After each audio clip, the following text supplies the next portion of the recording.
qarasang. Shumi dugoni? Ha, Mashinasi yaxshi ekan. ha, haqiqatdan zo'r. Voy, o'rtoq, mashinang chiroyliligini qara. Senga bir ham havasim keladi.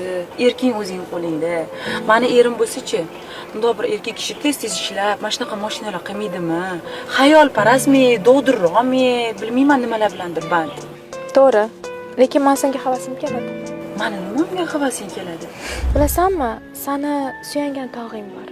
Yoningda dardingni eshitadigan odam bor. Hamma narsani odam yolg'iz bo'lib, yelkasida ko'tarib yurishi juda ham og'ir. Men xohlardim, oddiyroq hayot bo'lsa ham suyangan tog'im yonimda juft halolim bo'lishini.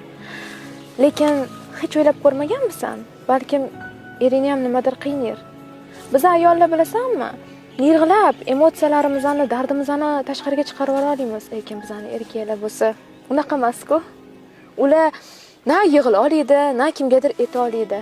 Ichiga yutadi-da, bizani yana kaprizlarimizdan ko'tarish kerak. Men yolg'iz ayolman, lekin chetdan qaraganda shunaqa deb o'ylayman. Eringga ozgina quloq solib ko'r, dardini eshitib ko'r, yonida yordam ber. To'g'ri aytasan o'rtoq. Bilasanmi, meni erim erkalab gulim deb chaqiradi. Ishon, ichimdagi bor yo'q g'uborim ariydi. Alamimni keltirma. Ketdimi? Ketdi.